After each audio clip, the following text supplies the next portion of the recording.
Hello, my friend. Today I will tell you another long-forgotten legend. Close your eyes and let the magic transport you to Middle-earth. Our journey begins.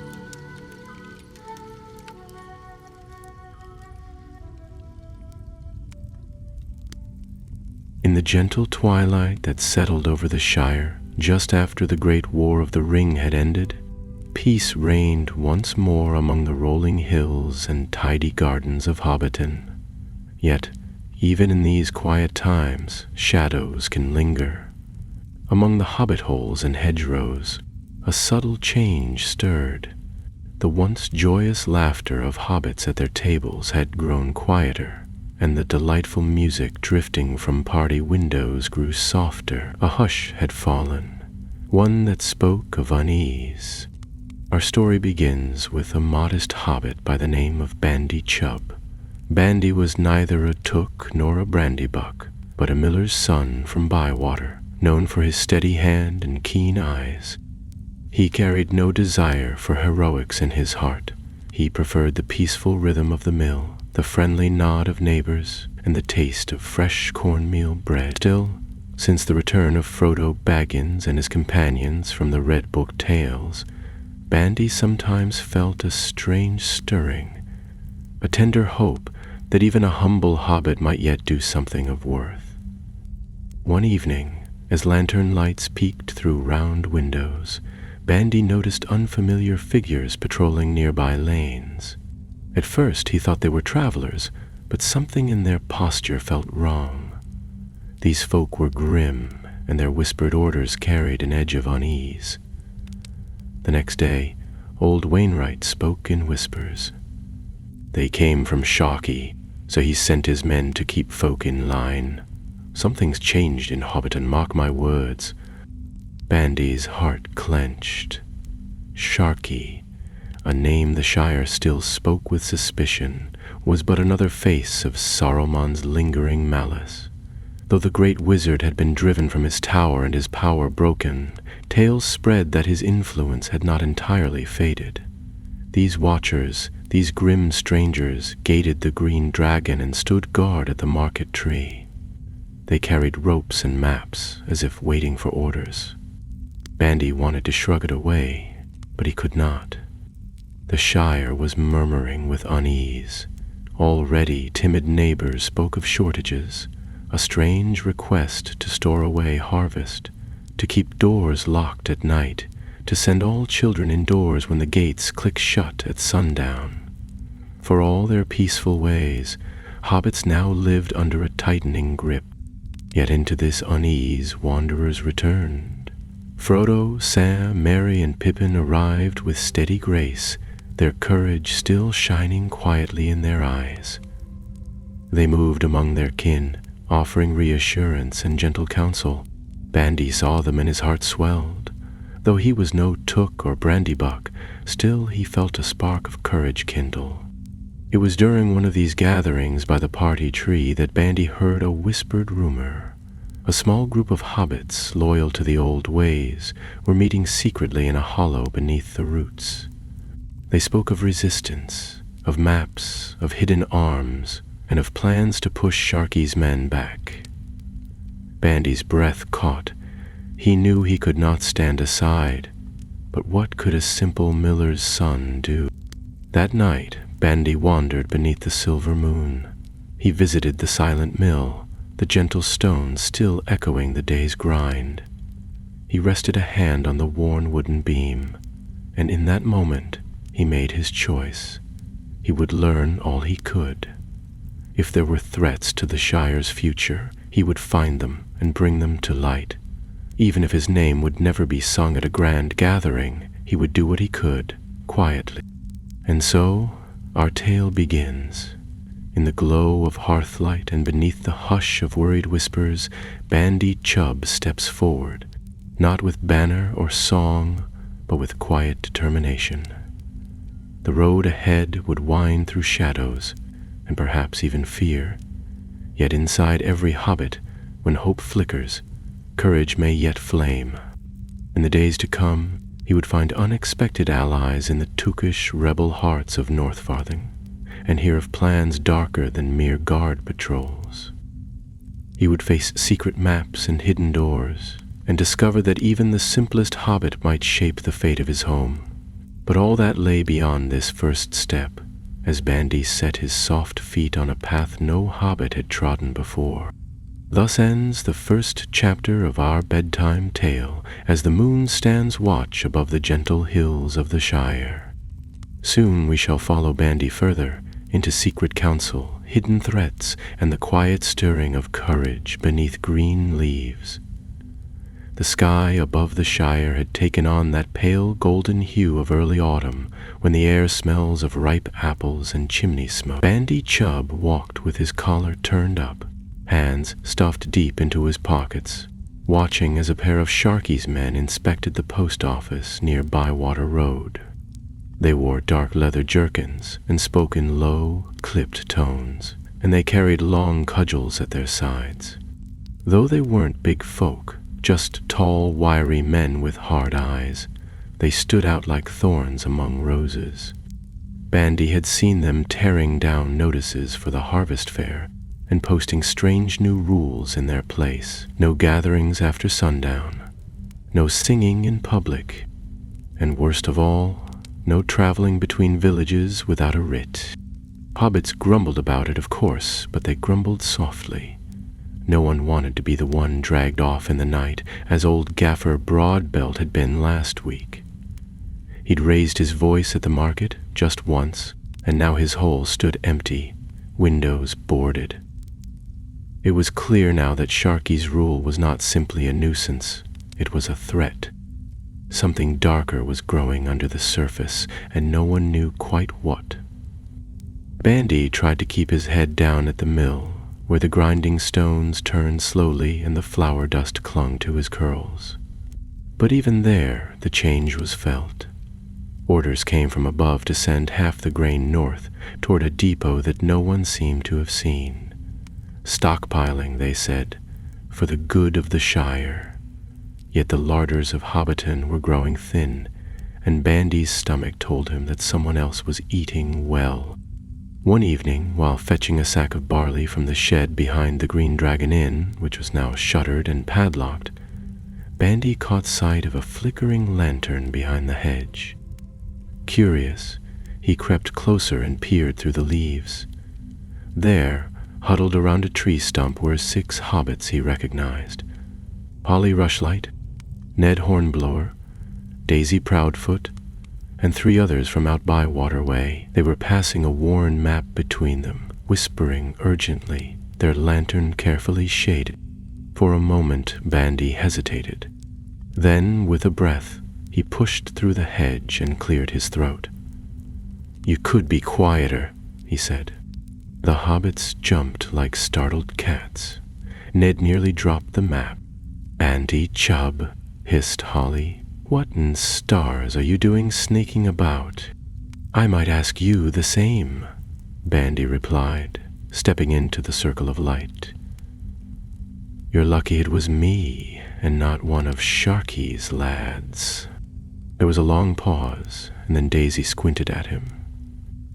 "You want to help, do you?" Bandy nodded, heart pounding. "I do."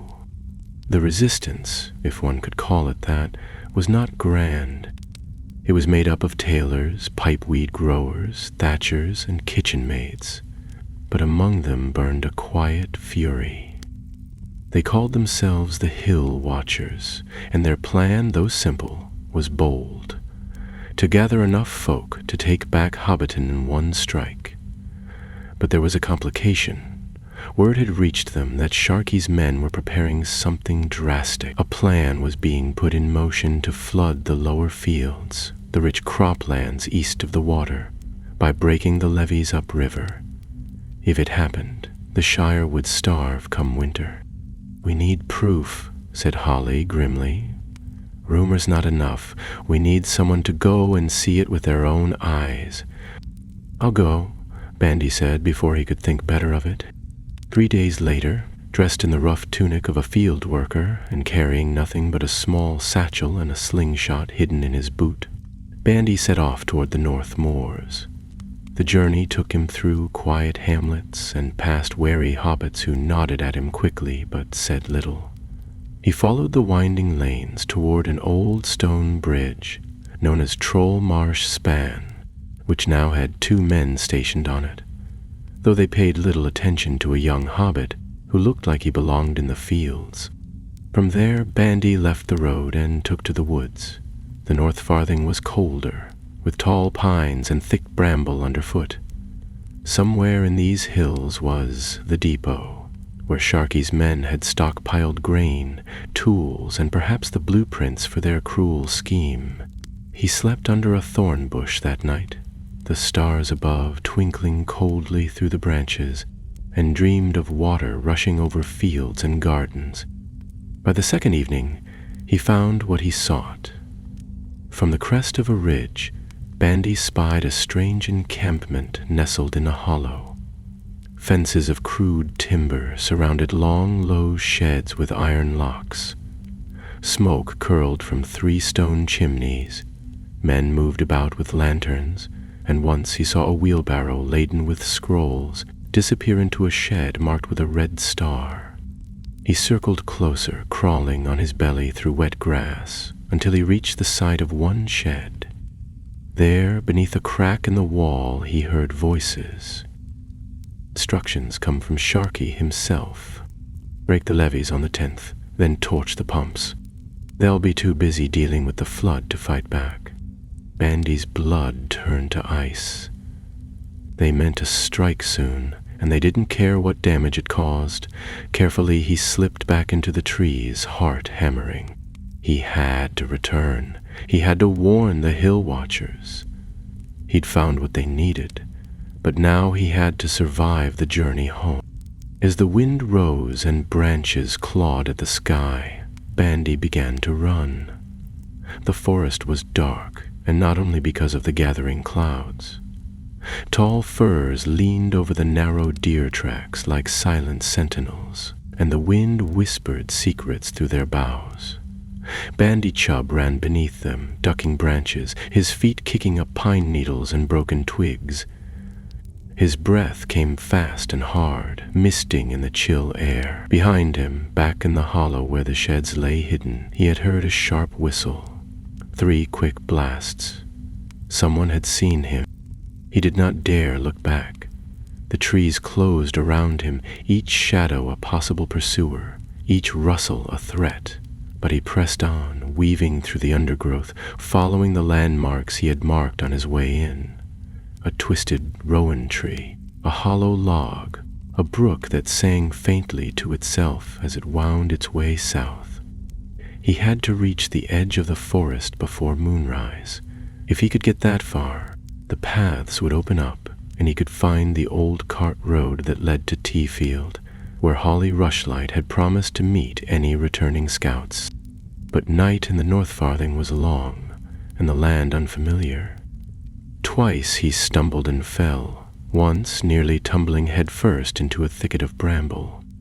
His fingers bled from thorns, his cloak was torn, and he had long since lost the flap of his satchel. Still he clutched the scroll he had snatched, a parchment, damp and creased, bearing a red seal and a map of the river's course with markings along the levee line. By the time he reached the brook, his legs ached and his lungs burned. He paused only to drink and splash cold water on his face. The moon was rising now, a thin silver sliver barely above the treetops. Its light caught something on the far bank, a movement, slight and silent. Bandy froze. Then he heard it. A footstep, far too heavy for a hobbit. He dropped into the grass, heart pounding. 2 of Sharkey's men stood on the opposite bank, one holding a lantern, the other peering into the woods with narrowed eyes. "He came this way," one said. "Footprints along the edge." "Check the bridge," said the other. "If he's not past that, we'll catch him in the net near the apple orchard." They moved off, vanishing into the mists. Bandy waited until their footsteps faded. then rose slowly and slipped through the underbrush, heading south again. He would not take the road. They would be watching that now. Instead, he crossed the brook and moved east toward the Tiefield hayfields, where an old well lay half forgotten and overgrown. Holly had said to leave any messages there if he could not wait. It was risky, but Bandy had no other choice. The journey took most of the night. He moved quietly, crouching low whenever he passed a barn or boundary fence, listening for dogs or guards. Once, he heard voices from a nearby lane, hobbits grumbling as they carried sacks under the eyes of two tall shadows. Sharky's men were everywhere now, rooting themselves like weeds in every Shire village. By the time he reached the well, the first light of dawn was creeping into the sky. The old stones were slick with moss, and the rope pulley creaked as he pulled the wooden lid aside. Inside, beneath a loose flagstone, lay a hollow meant for messages and secret signs. Bandy took the scroll from beneath his cloak, wrapped it tightly in oilskin, and tucked it into the hollow. Then he replaced the stone, covered it with dust and grass, and sat back with a sigh of relief. He had done it. The hill watchers would know. Now all he had to do was... The sound of boots on gravel made him spin around. 3 figures stood on the rise behind the well. One held a cudgel. The second had a crossbow slung over his shoulder. The third, tall and pale with a crooked nose, smiled. "Well, well," the leader said. "What have we here? A little miller's boy with flour on his hands and secrets in his coat." Bandy backed away slowly. I was just fetching water. My aunt's sick." "Oh, I'm sure she is," the man replied, stepping closer. "But see, we've had reports of a spy. Slipped into the depot last night, ran off with something. A map, maybe." His eyes narrowed. "You wouldn't happen to know anything about that, would you?" Bandy's hand twitched toward his boot, where the slingshot lay hidden. It wasn't much of a weapon, but it might buy him a few seconds. Just as the thought crossed his mind, a sharp whistle rang out from the trees beyond the rise. The 3 men turned. From the hedgerow behind them, 3 hobbits burst forth. Holly Rushlight, Daisy Proudfoot, and a third, taller figure in a deep green cloak. They came fast and low, wielding sticks, stones, and one rather sharp rake. Chaos erupted. The man with the cudgel swung wildly, but Holly ducked under and jabbed him in the knee. Daisy threw a pouch of flour directly into the archer's face, sending him staggering. The third figure tackled the leader full in the chest, and both tumbled into the grass. "Bandy!" Holly shouted. "Run!" But Bandy didn't run. He dove for the crossbow as it fell, kicked it aside, then turned and smacked the floured archer with a swift elbow to the ribs. The man wheezed and crumpled. The rake wielder had the leader pinned now, face pressed into the dirt. When it was done, they tied the 3 men with rope and rolled them into a nearby ditch, stripping their weapons and boots. The taller figure turned and lowered his hood. He was a hobbit too, though older, with weathered skin and keen eyes. "Name's Taro Took," he said, "from Greenfields. You've caused quite a stir, Master Chubb." "I only did what was needed," Bandy said, still panting. Taro smiled. "Then perhaps you're ready to do a bit more." And so Bandy's journey deepened. Not just a messenger now, but part of the very heart of the resistance. The scroll had been delivered, the truth uncovered, but Sharky's flood was still coming, and the battle for the Shire had only just begun. The following days passed like a storm cloud rolling over the fields. In secret clearings and empty cellars, the hill watchers prepared. The scroll Bandy had delivered was passed from hand to hand, studied by lantern light, traced with trembling fingers and muttered curses. No one could deny it now. Sharkey's men meant to flood the Shire. The map showed every ditch and levee, every weak point along the water. If they weren't stopped, half the croplands from Hobbiton to Stock would vanish beneath murky floodwater, and with them the Shire's chance of surviving the winter. At the heart of these hasty counsels stood Taro Took, a quiet hobbit with a sharp gaze and a voice like gravel. Once a carpenter, he had turned to smuggling when the rules grew cruel, and now he served as one of the Hill Watcher's chief scouts. Taro had a knack for sneaking where he wasn't wanted, and though he never spoke of it, many believed he had once served as a bounder in the northern woods. Bandy found himself drawn into the fold faster than he expected. There was no time to linger on doubts, no room to question whether he belonged among those brave enough to strike back. Taro put him to work straight away. He helped map escape routes through the hedgerows, mark the weakest beams in the storage sheds, and prepare satchels of powder and twine. For when words fail, as Holly said with a grim smile, one evening, as the sun slipped behind the green hills, the core of the Hill Watchers met in an old grain loft outside Overhill. There were 9 hobbits present, seated on upturned barrels or wool sacks, their faces grim and determined. Taro stood at the center, a bundle of papers in hand, while a firefly lamp glowed on a nearby crate. "The levees will be breached on the 10th day from now," he said, tapping the map. "That's 6 days hence. Sharkey's men are setting charges along the river bends, crude ones, but they'll be enough. If they light them, the whole southern bank will give way." A low murmur ran through the loft. Daisy Proudfoot folded her arms.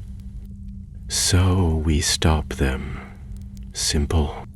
"Not quite," Taro said. "They've doubled their guards.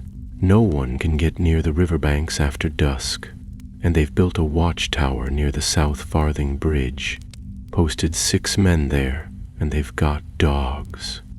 Bandy felt his stomach twist. Dogs were trouble. "Then we draw them away," he said suddenly. "Split them up." All eyes turned to him. Bandy cleared his throat, surprised by the sound of his own voice. "They expect us to come straight for the levees. So we don't. We make them chase us somewhere else, set a fire near the mill, or fake a weapons stash in the orchard. If we keep them moving, we might get a chance." Taro gave him a long, thoughtful look. Then, slowly, he nodded. "Aye," he said. "A fox doesn't fight the hounds. It runs them in circles." Plans were drawn, names assigned. Bandy was paired with Holly and a barrel-chested hobbit named Otley Mugwort, who once worked as a brewer but now carried a sack of stolen tools with a grin that could sour milk. Their task was simple but dangerous. Sneak past the patrols and plant false evidence near the old grain warehouse, just enough to send Sharkey's men chasing shadows. The next night, cloaked and silent, they moved under cover of darkness. The fields smelled of hay and frost, and the stars were bright above, blinking coldly as if uncertain of the outcome below. The warehouse loomed like a black box, its roof sagging and its doors chained. Holly scouted ahead, nimble as a squirrel, while Otley and Bandy crouched in the ditch beside the lane. "Used to bring cider here," Otley whispered. "Now it's fit for nothing but ghosts." Bandy didn't answer. He was watching the road, his hand on the slingshot tucked in his belt. Every rustle of wind in the grass made him flinch. He didn't like being out here in the open, not with lanterns swinging in the distance. But all went well at first. Holly crept through the broken shutter and vanished inside. Minutes later, she returned, brushing dust from her sleeves. "Stash is hidden," she murmured. "Looks real enough. Let's hope they find it before the spiders do." They were turning to leave when Otley cursed under his breath. Two dark figures were coming up the road, lanterns raised, their steps quick. "Back!" he hissed, grabbing Bandy's arm. "Into the ditch!" They dropped out of sight just as the patrol passed. The men stopped in front of the warehouse, muttering to each other. "Rated tracks here. Someone's been here. Check inside." One of the lanterns vanished through the door. The other man lit a pipe, the glow of the ember bright in the dark. Minutes crawled past. Bandy's legs ached, and his fingers dug into the earth. At last, the second man reappeared, holding something up. A crate, full of nails, oil, and that red powder. Saboteurs? Looks like. Fetch Sharky, he'll want to see this. They moved off at a jog, the lantern light bobbing into the night. Atlee exhaled. Well, they took the bait. The next morning, the hill watchers moved. In ones and twos, they slipped from their burrows and haylofts, gathering in the hollow near the three stones. Taro was already there, wrapping a scarf around his neck.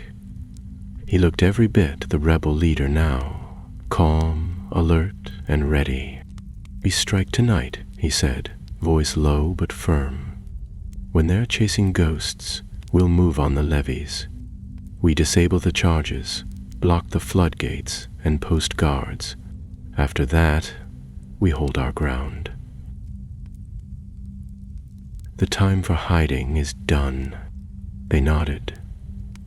No cheers, no speeches, only a quiet, solemn readiness. And as the last rays of the sun dipped below the horizon, casting the land in gold and violet, Bandy looked out over the fields of his home, the neat furrows, the willow trees by the stream, the distant glow of lamps in Hobbiton, and felt something stir in his chest. Fear, yes, but also purpose. Tonight, they would fight for the Shire, and the flood would not come. The night fell clear and sharp, the sky swept clean of cloud, stars glittering like scattered salt across a black tablecloth. A thin mist curled low along the riverbanks, silvering the reeds and stones, muffling footfalls and hiding shapes in its soft folds. For the hill watchers, it was both a gift and a curse. Easy to move unseen, yes, but harder to tell friend from foe. Bandy crouched beside a willow tree near the bend in the water, the bark cold against his back and his breath forming tiny clouds. Beside him, Otley adjusted the leather strap of his pack, which bulged slightly from the tools within. Holly was farther ahead, almost invisible in the reeds, but every now and then Bandy glimpsed a flicker of her hand, a silent signal, sharp and clear. Beyond the trees, the levee loomed like a slumbering beast, a ridge of packed earth and wooden bracing, built generations ago to keep the river from rising too far. Now it bore a new weight, Sharky's malice. Dug into the base were small wooden boxes marked with the same red star Bandy had seen at the depot. Each held a crude mixture of blasting powder and oil, rigged with long, oily cords of rope meant to burn like fuses. There were dozens of them, spaced every 20 feet along the bank. The hill watchers had split into 3 bands.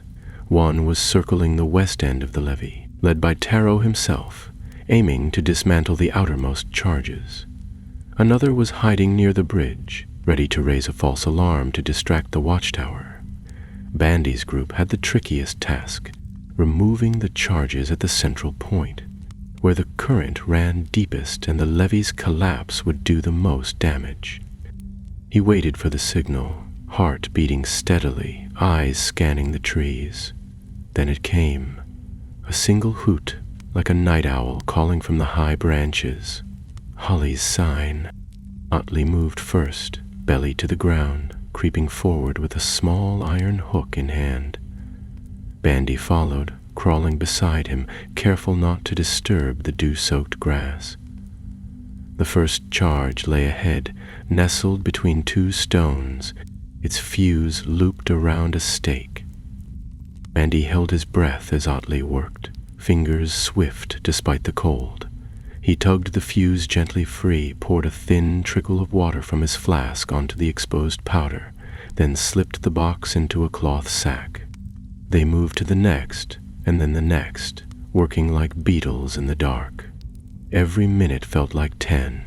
Every gust of wind made Bandy flinch, imagining boots crunching through reeds or dogs barking in the distance.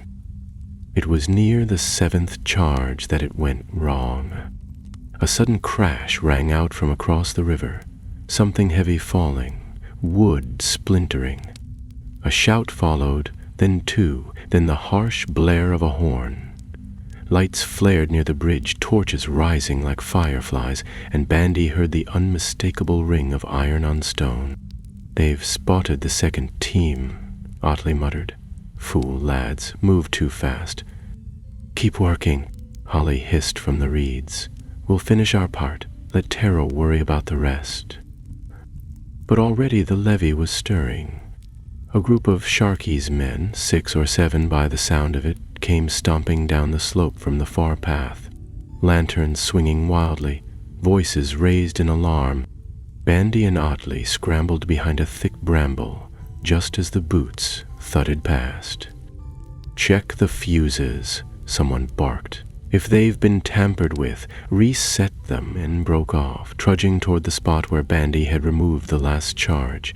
He and Otley exchanged a look.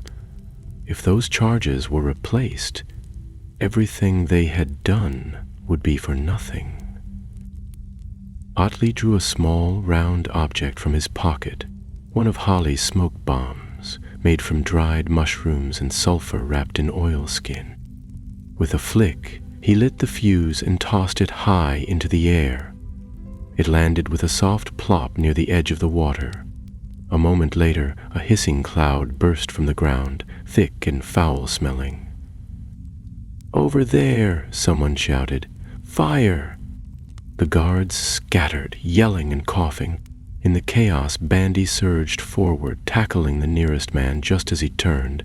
They tumbled into the mud, and Bandy swung wildly, fists landing where they could. The man was bigger, stronger, but not quick. Otley joined in a second later, swinging a spade like a club, and between the two of them they forced the man back. The other, trying to relight a fuse, turned just in time to catch a rock between the eyes. Holly's throw. He dropped like a sack of meal. "No time," she panted. "Finish what we can. We're almost done." They raced from charge to charge now, abandoning stealth for speed. Bandy's hands moved without thinking, pulling cords, dousing powder, stuffing boxes into sacks. He didn't feel the cold anymore, or the damp, or the sting of scraped knuckles. There was only the levee, the firelight behind them, and the knowledge that if they failed, the Shire would drown. By the time they reached the last charge, the noise from the bridge had grown deafening. Taro's team must have engaged the guards directly. Shouts rang out, followed by the unmistakable crack of arrows. Someone screamed. Then a horn sounded again. 2 long blasts. A retreat call. "We've done what we can," Otley gasped, slinging the sack of charges over his shoulder. "Let's get out of here." But Bandy paused, eyes locked on the final box. Its fuse had already been lit. He lunged forward, grabbing the smoking rope just before the flame reached the powder. It burned his fingers, the heat searing through the leather of his gloves, but he didn't let go. He twisted the cord free, tossed it into the river, and kicked the box away into the mud. Then he staggered back, breathing hard, hands shaking. Holly was beside him in an instant, hauling him to his feet. "Come on, you fool," she said. "You're not famous yet." They ran, weaving through the reeds as arrows whistled overhead and voices cried out in the dark. The torchlight faded behind them. The levee held. And somewhere behind the mist, the stars still burned, cold and steady, untouched by the danger below. By the time they reached the rendezvous at the Three Stones, dawn was only a whisper on the horizon. Tara stood by the fire, arm in a sling, face smeared with dirt, but eyes bright. "We lost the West team," he said quietly, "but the charges are gone. The river won't rise. The Shire's safe, for now." He looked at Bandy and for a long moment said nothing. Then he nodded. "Well done." Bandy nodded back, too tired to speak. He had never felt less like a hero, and never more like one. The days that followed were tense and watchful. Though the levees held and the flood never came, Sharky's men were quick to respond. Patrols doubled across the South Farthing. New checkpoints rose near bridges and byroads, and grim-faced enforcers moved door to door under the pretense of inspection. It became clear to all that their little rebellion, though quiet and clever, had not gone unnoticed. Bandy Chubb found himself lying low at Tarotuk's safe hole, an old half-buried root cellar at the edge of a fallow orchard, covered by thick brambles and an overturned wagon wheel. It was cold and cramped and smelled faintly of onions, but it was safe. They'd taken to keeping a small lantern lit beneath a thick cloth and whispering at all times. No fire, no song, and certainly no light above ground. On the third morning, Tara returned from a scouting trip with his cloak mud-stained and his boot slashed at the sole. He dropped down into the cellar and pulled the lantern's cloth aside, casting a dull orange glow over the gathered faces, Holly, Otley, Daisy Proudfoot, and Bandy. He didn't speak at once, but sat on a crate and rubbed his hands together before finally saying, "They've pulled back from the river. Not entirely, but enough. They're guarding the roads now, not the water. These people that arrived from Mikyus. It means they're preparing something," Holly said grimly. "A raid, perhaps, if they think we're holed up in one place." "They'll come for it," Taro finished. He looked directly at Bandy. "But that's not the worst of it. I heard talk up near the North Lane outpost. Sharky's ordered a lockdown on Hobbiton itself. No travel in or out. No supplies. They're sealing the town." There was a heavy silence. Everyone in the cellar knew what that meant. Hobbiton was already under close watch. If the gates were closed, it would become a cage. No food from the outer farms, no messages from the hill watchers, and no way for the folk trapped inside to resist, even if they dared. "We can't let them do it," Otley growled. "We've already stopped the flood. We can't just sit here while they starve our kin." "No," Taro agreed. "We need to break the lockdown before it begins, but we can't fight them head-on. Too many guards, too few of us." Bandy, who had been silent until now, spoke up slowly. "What if we don't fight them at first? What if we trick them again?" Holly raised an eyebrow. "You've got a trick in mind, Chubb?" He hesitated, then nodded. "Sort of. They're closing Hobbiton because they think we're inside. So what if they get news that we're not? What if they get proof the Hill Watchers are somewhere else, causing trouble in a different part of the Shire?" There was a pause. Then Daisy snorted. "Another false trail? That worked well enough last time." "But this time," Bandy added, "we do more than plant crates. We stage an actual raid. Make it loud, make it obvious, draw every eye toward Waymeet or Needlehole. Meanwhile, we sneak into Hobbiton and smuggle out the mayor." "Mayor Whitfoot?" Otley asked, scratching his chin. "He's still locked up under the old cotton mill, isn't he?" "Yes," said Taro. "But if we can get him out, get him back among his folk, we'll have a voice. Someone they trust. Someone they'll follow." "And if we fail?" Daisy asked. "Then we lose more than just a voice," Holly said. "We lose the chance to strike again." It was agreed. The decoy would take place 2 nights from now near Waymeet. Otley and Daisy would lead it, using smuggled fireworks, stolen supplies, and a few friendly faces from the western farms. Meanwhile, Bandy, Holly, and Taro would sneak into Hobbiton through the root tunnels once used by old smugglers. With luck, they would reach the old mill unseen, free Mayor Whitfoot, and vanish before the guards realized what had happened. Luck, of course, had never been a thing Bandy counted on. 2 nights later, beneath a sky veiled by thick gray clouds, Bandy found himself crawling through a tunnel no taller than a washtub, his cloak snagging on roots and his knees wet with mud. Taro led the way, holding a stub of candle between his teeth, while Holly crawled behind, muttering darkly every time a clod of earth fell on her head. The tunnel smelled of damp earth, old pipeweed, and, oddly, strawberries. Someone had once grown them nearby, Bandy supposed.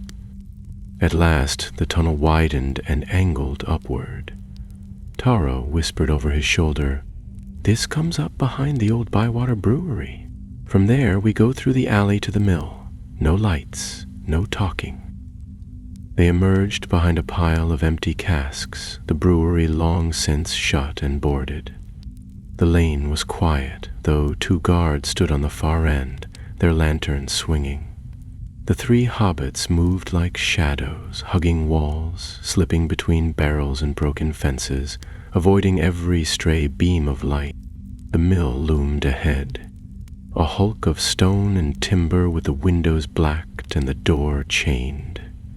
But behind it, beneath a boarded hatch, lay the old coal chute, and behind that, the mayor's cell. Taro pulled a hook from his belt and worked quickly at the latch. It came free with a dull click. They slipped inside, down a short stair, and into a chamber that stank of mildew and stale bread. There, bound to a stool and blinking at them through a tangled beard, was Will Whitfoot. "By thunder," he wheezed. "You're not a dream, are you?" Holly knelt to cut his ropes. "Only if dreams carry knives, Mayor." Whitwood coughed and stood shakily, rubbing his wrists. "They've been feeding me porridge and nonsense. What's happening out there?" "We've got to go," Taro said. "We'll tell you everything once we're clear." They slipped out through the chute just as the first fireworks burst over Waymeet.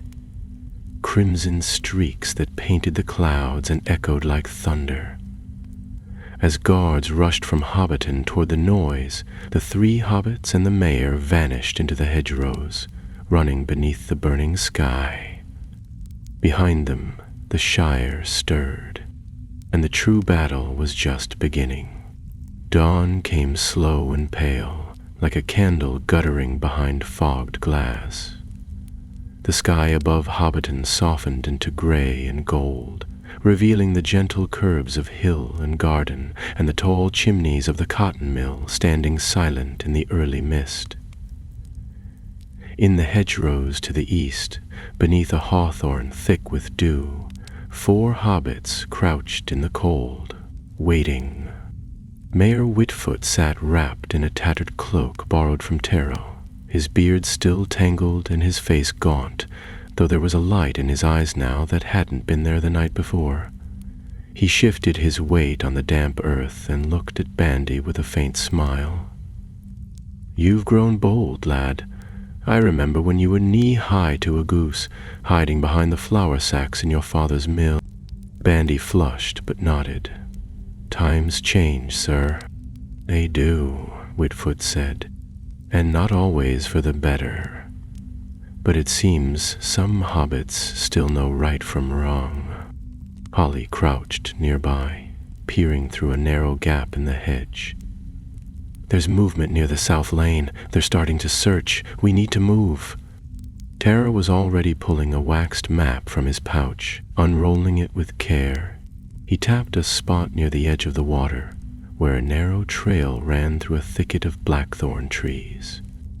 We follow the river for half a mile, then cut across the fields toward the Barley Hollow. There's an old hay barn there. Otley's turned it into a proper safe hole. Should be stocked with blankets and tea if we're lucky. Tea would be a blessing, said Whitford, rising with a wince. Though I wouldn't say no to something stronger. They set off at once, moving quickly and quietly through the morning hush. The sun climbed slowly behind the hills, casting long, gold-edged shadows across the grass. Birds stirred in the hedges, and in the far distance the faint clang of a bell echoed from Hobbiton Square. Already the village was waking, unaware of how close it had come to being sealed forever. The fields were still wet with dew, the soil soft underfoot, and every now and then Bandy glanced back to check for pursuers, but none came. If the raid near Waymead had gone as planned, Sharkey's men would be in disarray, chasing ghosts and smoke, while the real trouble slipped quietly through their fingers. They reached Barley Hollow just before noon. It was a quiet place, tucked between low hills and ringed with birch trees, their white trunks shining in the sunlight. The barn stood alone at the far end, its thatch roof sagging and moss-streaked. But the door creaked open easily when Taro tapped 3 times and pushed. Inside, the air was dry and cool. A ring of crates formed a makeshift table, and someone had arranged cushions on the hayloft ladder. A small pot of jam sat next to a wrapped loaf and a jar of pickled onions. Otley's touch, no doubt. While the mayor rested, Holly and Bandy took turns watching the hills, using an old spyglass wrapped in twine to avoid glinting in the light. Taro lit a small, smokeless fire in a hidden pit and brewed a pot of strong tea, the scent rising warm and welcome into the rafters. For a few hours they felt safe. But the mood shifted just after midday. A messenger arrived at the barn. A small, wiry hobbit with a quick step and wind-tangled curls, known only as Wren. She appeared out of the grass like a ghost, pale-faced and breathless, and wasted no time on greetings. "Trouble," she said. "Big trouble. They've figured out the Waymead raid was a decoy. They're not chasing anymore. They're coming back fast. Word is they're bringing reinforcements from the South Road." "How many?" Terror asked, rising at once. 20, maybe 30, big folk among them. Bandy felt a chill that had nothing to do with the wind. "They'll search every burrow, barn, and thicket. We can't stay here." "No," Taro said, "we can't." Whitford stood slowly, brushing crumbs from his cloak. "Then we take the fight to them." All eyes turned to him. "I've been locked up for weeks," he said, voice low but steady. "And in that time I've heard whispers through the floorboards. Names, plans, safe houses. Sharkey's men aren't just bullies. They're building something. Bigger than just fences and rules. They mean to turn the Shire into a workshop. Factories, smoke, control. We've seen only the beginning." He said, "You want to strike now?" Holly asked. "Openly?" "Yes," the mayor said. "Not as outlaws, but as hobbits. We reclaim Hobbiton. We take back the square, the inns, the roads. We drive them out, not with smoke and tricks, but with truth. And with numbers." "We don't have numbers," Rin pointed out. "Not yet," Bandy said quietly. "But we will. If we show them someone still standing, someone they trust, they'll come. Not just the watchers. Everyone, the farmers, the bakers, the pipeweed pickers, all of them." Taro studied him, then nodded. "Then we go tonight." The plan was simple in shape, but risky in every detail. At dusk, they would return to Hobbiton and move through the root tunnels, gathering hill watchers along the way. At midnight, they would emerge in the square, led by the mayor himself. If enough hobbits answered the call, if they rose from their homes and refused to yield, the guards would be outnumbered, or at least unsettled. It wouldn't be a battle, not yet. It would be a message. That night, they moved with the silence of foxes, through hedges and hollows, past barns and over fences, until they reached the old well behind the Ivy Bush Inn. There, beneath the stone lip, the first tunnel yawned, dark, narrow, and filled with the scent of damp roots. They crept inside, one by one, lanterns covered and blades sheathed, hearts thudding like war drums. And ahead, at the end of the tunnel, lay the heart of the Shire, the place where it would all begin, or all come undone. The tunnel beneath the ivy bush wound like a snake beneath the roots of Hobbiton, narrow and low, its walls packed with earth and scattered pebbles, the air thick with the smell of damp wood and soil. It had once served as an escape route during the fell winter, when wolves had prowled the hills and hobbits had been forced to burrow and hide. Forgotten by most, it now offered passage for those with quieter purposes and braver hearts. Bandy Chubb moved near the middle of the line, his shoulders brushing the sides of the tunnel, one hand resting on the shoulder of Holly ahead of him, while his other clutched a lantern muffled in black cloth. Behind him came Mayor Whitfoot, his breathing steady despite the press of earth overhead, and then Taro, silent as ever, his footsteps measured and sure. The tunnel sloped gently upward, and though no voices rose above a whisper, Bandy could feel the tension growing with every step they took. As they reached a junction where the path split into two narrow arms, Taro signaled for a pause. He turned to Bandy and whispered, "This is where the branches divide. One leads toward the square, beneath the old post house. The other takes us to the western hedges near the mill road. We'll split. I'll take the west route and bring in the hill watchers posted near the corn loft. You, Holly, and the mayor go on. Light your lanterns when you reach the cellar beneath the post house. That'll be the signal." Bandy swallowed. "And then we rise." He nodded once and vanished down the left-hand path, his boots making no sound. They moved onward. The passage narrowed further, and Whitfoot had to stoop low to avoid scraping his head on the braced timbers overhead. Above them the weight of the Shire pressed down, gardens, lanes, fences, and the quiet sigh of sleeping hobbits. It was a strange feeling, walking beneath one's home like a mole beneath its field. But Bandy found strength in it too. Here was the real heart of the land, its unseen bones, shaped by generations, who dug and planted and kept their heads down when darkness threatened. It seemed unbelievable that despite all the Dharma gold had taught him, the dark and the dark magic were the only things that held power, and that delicious, hidden hope, and promised. They reached the old post-house cellar just as the first clock in the square struck midnight.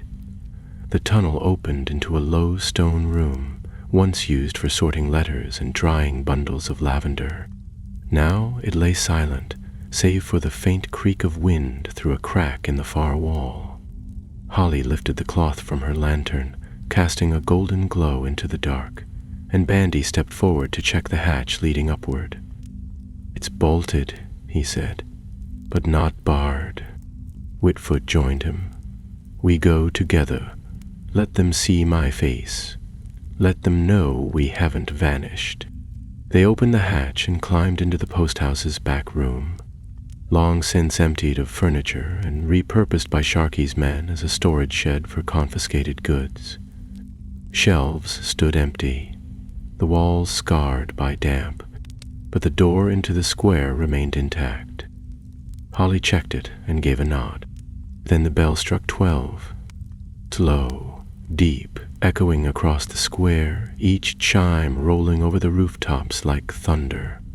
1, 2, 3. Bandy's heart pounded. 4, 5, 6. Whitfoot stepped to the door. 7, 8, 9. The lantern in his hand burned brighter now, the cloth drawn back. 10, 11. On the 12th stroke, they opened the door and stepped out into the cold. The square was quiet, the stones pale in the moonlight, the shuttered windows of the home surrounding it staring like eyes from darkened faces. The lantern cast a circle of gold on the ground as Whitfoot walked to the center of the square, every step loud as a drumbeat in the hush. Holly followed to one side, her eyes sharp, while Bandy took the other, his hand resting near the slingshot in his belt. Then Whitfoot stopped, lifted the lantern high, and spoke. "Folk of Hobbiton," he called, voice strong and clear, though his face was lined with weariness. "I am Will Whitfoot, Mayor of the Shire, and I am not dead. I am not gone. I have not surrendered." For a long moment there was no answer.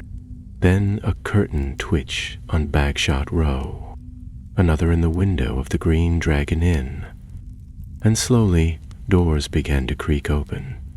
Light spilled into the square, candles, lanterns, even a torch or two. Hobbits emerged, blinking, wrapped in cloaks, their faces pale and wary. Old ones, young ones, farmers, millers, cooks, pipeweed vendors, all stepping into the moonlight with uncertain steps. Whitwood raised his voice. "I say this now to all who still hold hope in their hearts. This is our land. This is our home, and we will not be ruled by fear." Cheers did not ring out. Not yet. But murmurs rose, like wind in tall grass. Heads turned, feet shuffled. The crowd grew thicker. 100 hobbits now, maybe more, standing shoulder to shoulder in the square. And then came the shouts. From the north road near the marketplace, Sharkey's men appeared. 6 at first, weapons drawn, faces shadowed by helmet brims. Behind them came more, 10, 12, and among them 2 tall, grim shapes, big folk, with mail coats and iron boots. "Back inside," one barked. "Disperse at once." But no one moved. Bandy's breath caught. He scanned the square for Taro's group. No sign yet. He stepped beside Whitfoot, slingshot drawn, a smooth stone pressed into the leather pouch. The leader of the guard stepped forward, cudgel raised. "You're in violation of curfew. This is unlawful gathering." Whitwood did not step back. "I am the lawful mayor of Hobbiton, and I say this gathering is both just and necessary." The cudgel swung. Bendy fired. The stone struck the man squarely on the brow, and he dropped like a sack of grain. Chaos erupted. Holly launched herself into the fray, knocking another guard aside with a well-placed blow. Bandy loaded another stone. The crowd surged, not fleeing but rising. Hobbits picked up sticks, pitchforks, cooking pots, anything they could grasp, and from the far edge of the square a cry rang out. Toward the Shire. Terrell had arrived, hill watchers at his back. The tide turned in moments. Sharkey's men were overwhelmed by sheer numbers. Hobbits they had jeered at, shoved, ordered about, now fought back with grit and fire. Even the big folk were pressed to retreat, fending off blows with raised arms. When it ended, the square was littered with broken clubs, dropped helmets, and the sound of labored breathing. No one had died, not yet, but the message had been sent. Hobbiton was done being quiet. Smoke lingered over the square as the first light of morning spilled across the hills, pale and uncertain. Bandy stood on the steps of the old post house, shoulders aching, one sleeve torn and crusted with dirt. Around him the hobbits of Hobbiton moved like dreamers waking from a long and bitter sleep. The cobbles beneath their feet were scattered with broken lanterns, splintered cudgels, and the odd helmet left behind by fleeing guards. The last of Sharkey's men had vanished into the western hedgerows hours ago, limping or half carried by their wounded. A few were locked in storage sheds under guard, their weapons confiscated and their threats ignored. Mayor Whitfoot had not stopped since the fight ended. He moved from group to group, reassuring, organizing, calming frightened voices and helping patch wounds. He spoke with the confidence of a hobbit who remembered what the Shire had been and would be again. The townsfolk listened. They didn't cheer, not loudly, but they gathered close when he spoke and followed his quiet instructions without question. Bandy watched as Holly and Taro helped carry a crate of old farm tools into the square. Most were worn or rusted, but there was pride in their handling now, as if even a hoe or rake might be a banner when held high enough. "You did well," came a voice beside him. Bandy turned to find Wren leaning against the post-house doorframe, arms crossed and a knowing smile on her face. Her tunic was streaked with ash and her hair tied back in a messy braid, but her eyes were bright. "We all did," he replied. "True," she said, "but it was your stone that started the turning, right between the eyes. Nicely done." He flushed, unsure how to answer. She looked past him, out across the square. Words already spreading, not just here. Tookbank, Frogmorton, Needlehole, all the border towns. They'll know by noon what happened. Sharky's grip is loosening. "Will it hold?" Bandy asked. "This peace?" "For now," she said, "but not forever. Sharky doesn't like being humiliated. He'll strike back. Not with just cudgels and curfews. Something worse, if he has it." That afternoon, the council met inside the old Ivy Bush Inn, freshly reopened and swept clean for the first time in months. The fire crackled in the hearth, and mugs of tea passed from hand to hand as a dozen hobbits gathered around the long trestle table. Mayor Whitfoot presided at the head, with Taro at his right and Holly beside Bandy along the side bench. Wren perched on a stool near the back, listening intently. "We've reclaimed Hobbiton," the mayor began, voice steady. "We've shown the Shire that fear can be broken, but we are not finished. Sharky still controls Mishal Delving. He holds the records, the messengers, and most of the South Road. If we mean to be free, truly free, we must finish what we've begun." There were nods and murmurs. Otley, seated beside the window, muttered into his mug, "And how do we do that? There's talk of trolls in the hills. Not just ruffians anymore. Worse things." Whitford's gaze was calm. "We won't go alone." A hush fell. "The travelers have returned," he said. "Frodo Baggins, Samwise Gamgee, Merry and Pippin. They've come back from the east, and not empty-handed. They've seen war, true war, and carry the wisdom of kings and elves in their hearts." "You've seen them?" Taro asked, sitting straighter. "Not yet," the mayor admitted. "But they arrived at Crick Hollow last night. I received a letter, smuggled in a flour sack of all things. They know what's happened. They're coming." Bandy felt a surge of relief he hadn't realized he needed. The idea of Frodo and Sam, of Merry with his sharp eyes and Pippin with his boldness, It felt like sunlight returning to a shuttered room. "We hold our ground until they arrive," Whitfoot continued. "We keep the roads open, the larders full, and the people informed. We do not let fear take root again." The plan was sound, but Bandy couldn't help the unease curling in his chest. He had walked hidden paths, seen how deep the roots of Sharky's plans had grown. The flood had been only one threat.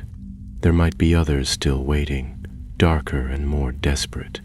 That evening, as the sky blushed rose and gold, he found himself walking alone near the fields beyond the water. The grass was tall and the wind cool, and for a moment it felt as though the world had returned to what it had been. But he knew better. The fight was not over, and while the Shire had awakened, the shadow had not yet withdrawn. He heard footsteps behind him and turned to see Taro approaching, hands in his pockets. "You all right?" the older hobbit asked. Bandy nodded. "Just thinking." "Dangerous habit," Taro said with a half-smile, "but sometimes useful." They stood in silence for a while, watching the river glint between the willows. "Keep wondering," Bandy said at last, "why Sharky chose the Shire.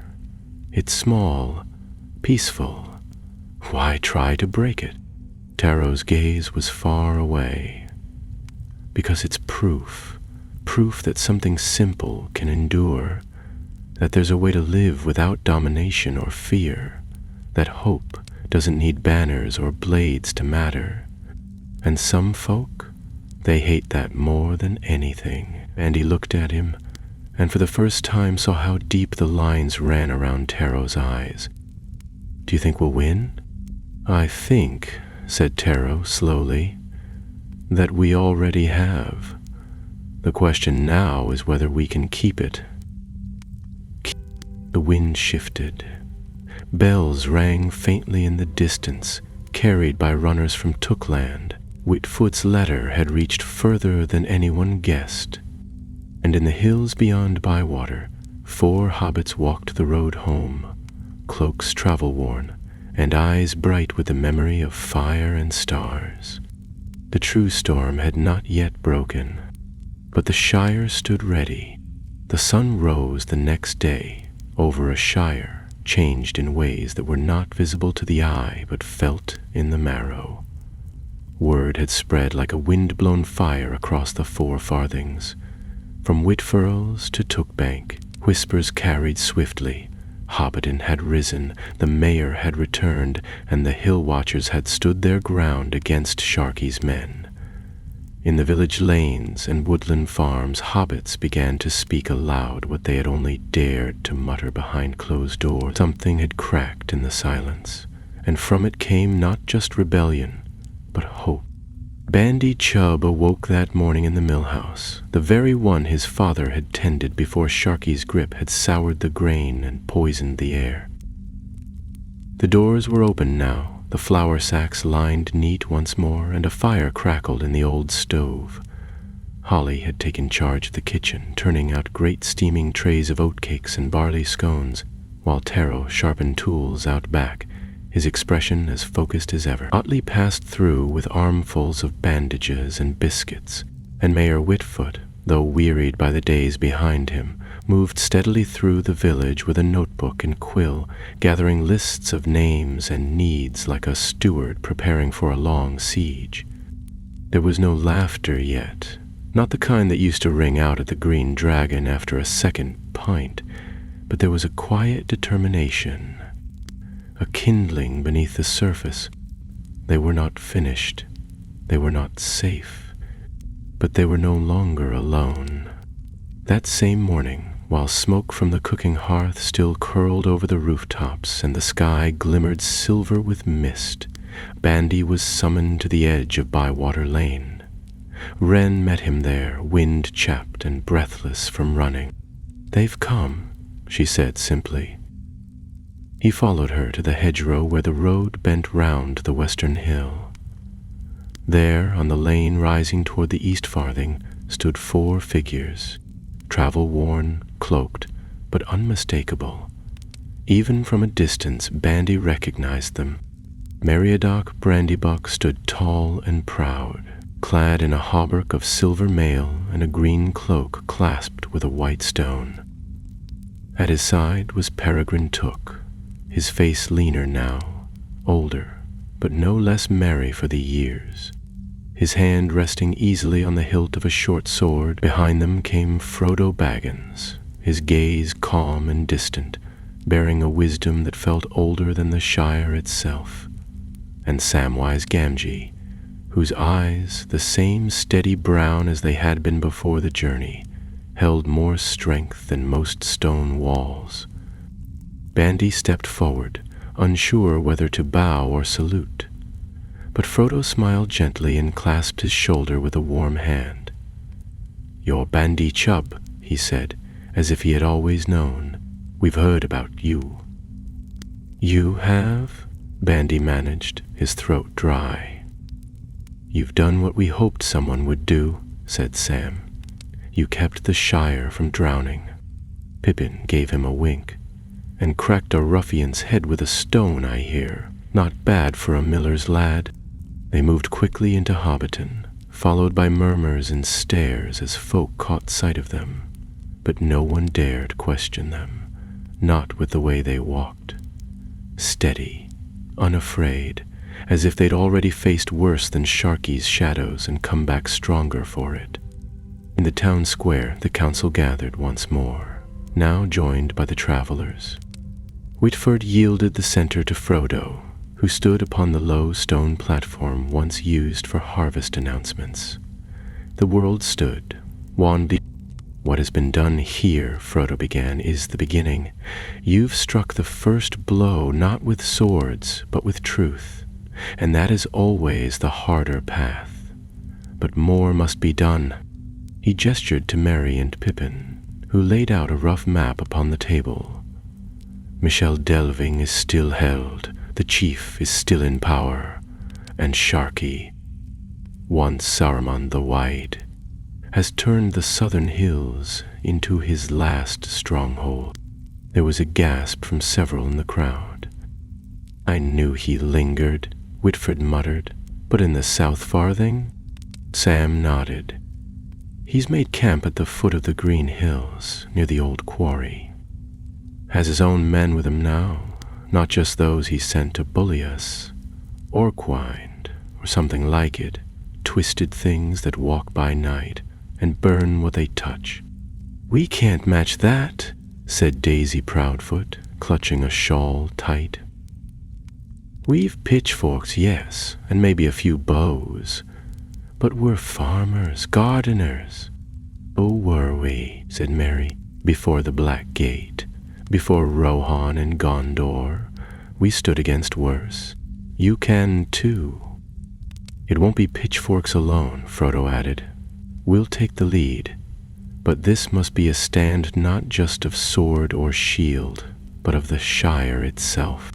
That evening, fires were lit on every hilltop visible from Hobbiton, not for warmth nor for cooking, but as signals, beacons of the old kind, like those that once lit the watchheads of Arnor, and from every farthing they answered. At dusk, Bandy watched from the mill roof as torch after torch flared on the skyline, red dots in the growing dark. From Tookland and the North Farthing, from the Buckland border, from fields near Stock and beyond, the Shire had awakened, and tomorrow they would march. Not in ranks like soldiers, but in steady columns, bearing no banners but wearing green and brown, holding no polished blades but walking with hands firm on tools that had once only turned the earth. Beside them walked the travelers, heroes of songs Bandy had barely dared believe were real, and yet here they were, returned, ready. But the end was not yet written, and with it would come deliciously. Somewhere in the south, the last shadow lingered, and it would not leave without a final fight. The morning of the march broke clear and cool, with a sky as pale as new parchment, and a hush upon the land that felt both solemn and expectant. Dew clung to the grass in glittering beads, and the trees along the southern lanes swayed gently in the breeze, as if leaning in to listen. Bandy Chubb stood near the gate of Hobbiton, adjusting the strap on his satchel and trying to steady his heart. Around him the gathering swelled, hobbits from every corner of the Shire, their faces serious, their clothes patched and plain but clean. They came bearing rakes and bows, mattocks and hammers, old family swords and walking staves passed down through generations. It was not a host of war, but it was no longer a flock of frightened folk either. Frodo Baggins moved among them with quiet assurance, stopping now and again to clasp hands or offer a few soft-spoken words. He wore no armor, only his traveling cloak and a small silver star pinned over his heart. Sam walked beside him, eyes sharp beneath his brow, the hilt of his sword peeking from under his coat. Merry and Pippin, however, had donned their full regalia, mail gleaming, helms slung on their backs and blades at their sides that had once rung in the courts of king. There was no doubt when one looked at them that these were hobbits who had walked through fire and shadow and come out stronger for it. Taro Took stood near the front of the column, beside Mayor Whitfoot, and gave Bandy a nod as he approached. "You've come a long way from the mill," he said. "I still feel like I've got flour in my boots," Bandy replied with a nervous smile. "That's not a bad thing," Taro said. "It means you got your feet on Shire's soil. Just don't lose that when the shouting starts." Bandy nodded, though his fingers tightened slightly around the hilt of his slingshot. The march began just after sunup, the line of hobbits winding southward like a river of brown and green. They moved at a steady pace, not fast but unrelenting, passing through Bywater where the folk stood along the road and watched in silence, some stepping forward to hand out apples or dried meat, others simply placing hands on hearts as they passed. From there they turned toward the South Farthing, following the old quarry road that had once been little more than a trail used by carts and sheep herders. Now it bore the weight of something greater. By noon they had passed into the outer reaches of what had once been farmland, but the land here was changed. Smoke drifted across the fields where trees had been felled and gardens raised.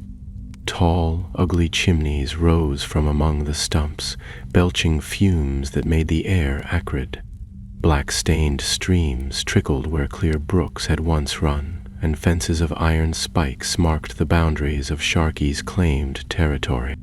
It was there, near the remains of an old orchard turned to slag, that the scouts returned with news.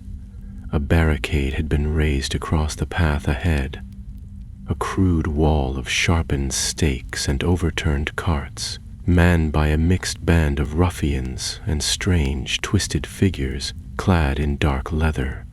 They bore cruel blades and snarled when spoken to, orcs or something close enough to them, tainted by the remains of Saruman's broken sorcery.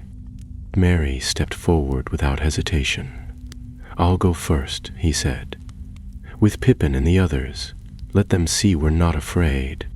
"You'll draw their attention," Frodo said, nodding, "while we split off to the sides. The rest can flank them." "Careful," Sam muttered, adjusting his belt. "They've got nothing to lose now. Desperate folk are always dangerous." The battle came quickly and without elegance.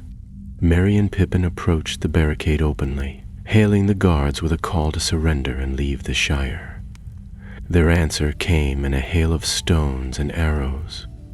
At once the Tookish archers returned fire, loosing shafts with startling precision, while the main force swept forward through the hedgerows and across the broken fields. Bandy ran beside Taro, heart thudding as they ducked under fallen branches and circled the edge of the orchard, slingshot at the ready. The defenders were fierce but scattered, their discipline broken and their numbers stretched thin. The hobbits pressed forward, overwhelming the flanks, while Merry and Pippin breached the center with their blades flashing. The twisted creatures fought with wild fury, but they were no match for a people defending their home. Bandy found himself in the thick of it, dodging a wild swing from a club, returning fire with a well-aimed stone that struck the wielder square in the brow. The creature went down, gurgling.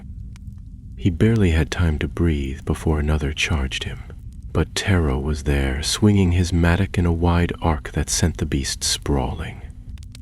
They fought not as warriors, but as hobbits who knew every inch of the earth beneath them and used it to their advantage.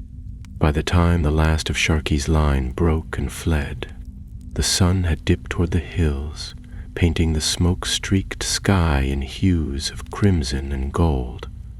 The barricade had been taken. The way to the quarry was clear. But as the hobbits gathered, weary and bruised, Frodo called them close. "This is not the end," he said. "There is one more thing. Saruman still waits. He may have no staff or tower, but his tongue is still sharp and his hate deeper than any mine. We must face him." They marched again, quieter now, past the ruined sheds and scorched fields. They reached the quarry near twilight, the pit yawning like a wound in the earth. A dark pavilion stood at its center, and before it, flanked by grim-faced men, stood a figure clad in ragged robes, his face pale and lined, his eyes dark with bitterness. Saruman, once mighty, now fallen, but not broken. He stepped forward, arms raised as if in welcome. "So," he said, voice smooth as oil, "the little rats return. Do you think yourselves victorious, small ones? Do you think you've undone what has already been sown?" Frodo stepped forward, calm and unflinching. "We've undone your hold. Your darkness has no root here." The old wizard laughed, bitter and dry. "You cannot unmake what the world has become. The fire has passed, yes, but the ash remains." Sam bristled, but Frodo placed a hand on his arm. "Go," he said. "Leave the Shire. This is your last chance." But Saruman only sneered. "You have no power to send me anywhere."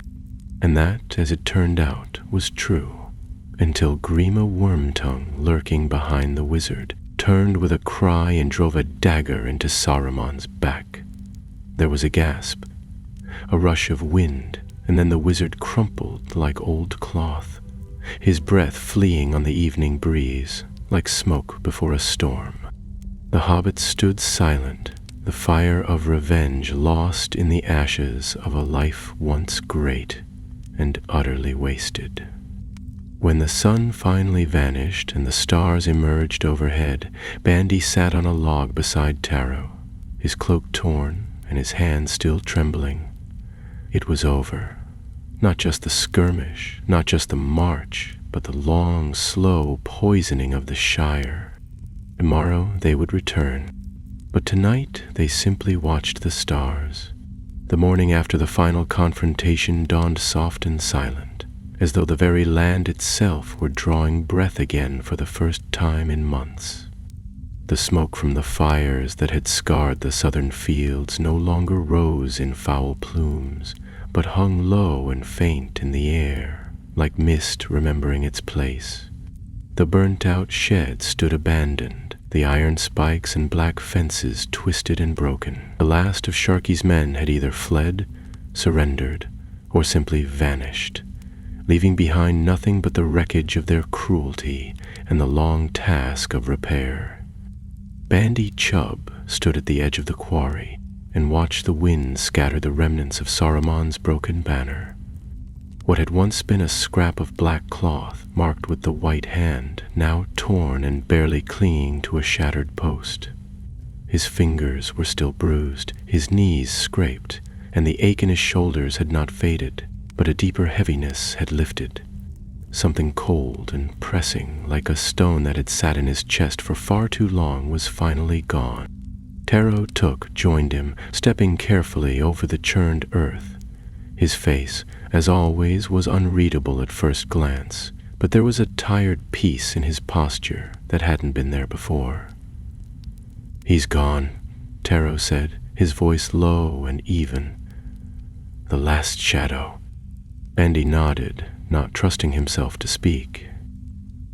Behind them, the others were already moving to begin the work. Mayor Whitfoot directed teams of hobbits as they carried away splintered boards, gathered the remaining prisoners under watchful eyes, and marked the boundaries of what would soon be returned to farmland. Holly and Wren had begun planting new willow slips near the brook where the orchard had once stood. Sam was knee-deep in soot, carefully unearthing what remained of a trampled herb bed, while Merry and Pippin helped reinforce the footbridge that led over the marsh. Frodo stood apart, quiet, his eyes on the hills, as if listening to something only he could hear. The victory had come not with glory, but with quiet determination, and the strength of hearts too stubborn to yield. There were no banners raised, no songs sung, not yet. But the land itself seemed to sigh with relief. That afternoon, under the boughs of a twisted oak that had somehow survived the worst of the ruin, the final council met. It was smaller than the ones before, made up only of those who had led and bled and kept the Shire from falling. Frodo and his companions, Whitfoot, Terrell, Holly, Ottilie, Wren, and Bandy. They sat in a loose circle upon worn blankets and empty crates, drinking tea from tin mugs and passing a basket of honey bread between them. "The rebuilding will take longer than the fighting," Whitfoot said, scratching his beard, "but I'd rather mend fences than break them." "There's already talk in Hobbiton of starting the harvest festival again," Wren added. "Even if there's not much to harvest." "They'll manage," Sam said with a small smile. "Hobbits are good at finding cheer when there's little to spare." Frodo looked at Bandy. "You should write it down."